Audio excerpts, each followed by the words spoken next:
We have some starting pitching news. We're going to start with for the Mets and Jacob deGrom here. So deGrom underwent a follow-up imaging yesterday, revealing continued healing in the scapula. So he's going to continue to build distance and velocity in his throwing program. So no real update in terms of when we're going to see Jacob deGrom. Meanwhile, Clayton Kershaw was supposed to throw a bullpen yesterday, but he's still having some back issues, so they pushed that back. It was painful enough that he had an epidural in his back, but he's going to continue to chill here. They're not ready to put him on the IL just yet. And so, by the way, these guys are basically the same age. Oh, that blew me away. I did not realize that. I did not realize it either. And obviously, Clayton Kershaw has had an unbelievable Hall of Fame type career, and Jacob deGrom, a little bit of a late starter, but man, he has been, when he's right, he's the best pitcher in all of baseball. So, Dan, if you're the Dodgers or the Mets here, which team needs their ace back quicker? Well, we'll look at a board here with two rotation in their depth pieces. For me, it's the Dodgers. I felt like the only kryptonite for the Dodgers going into the year was their lack of depth in their starting rotation. Guys, this is their starting rotation right now with Kershaw, Haney, and Price on the DL. And Price, you know, we don't really know if he is a starting pitcher anymore. Dustin May's not going to be back until late in the season. So, you know, you're depending a lot on Walker and Walker Buehler and Julio Arias. Goslin has stepped up this year. They got the young kid now in the rotation.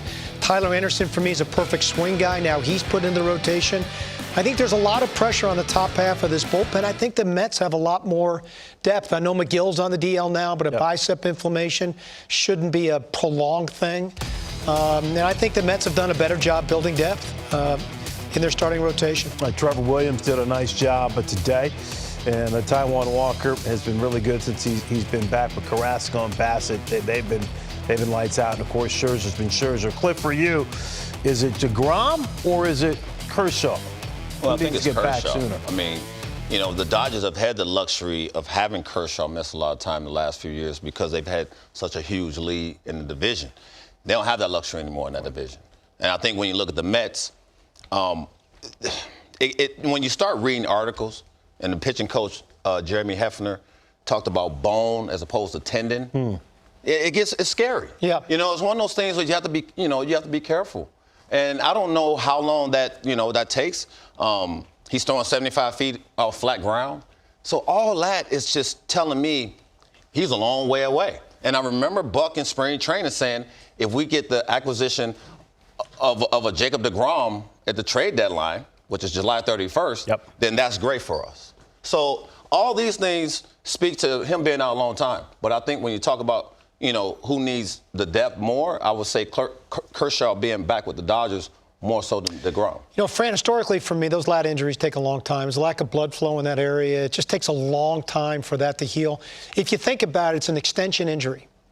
So you've got to be 100% positive that injury is healed before you let a guy start ramping up off the mound with the slope, getting extension out front like Jacob does. There's nobody in the game that gets extension out front as well as he does. And so I just think it's an injury that it's difficult to predict, you know, when it's fully healed. So the progress getting back to throwing is very, very calculated, and it's done in small increments. That's why it just takes a long time.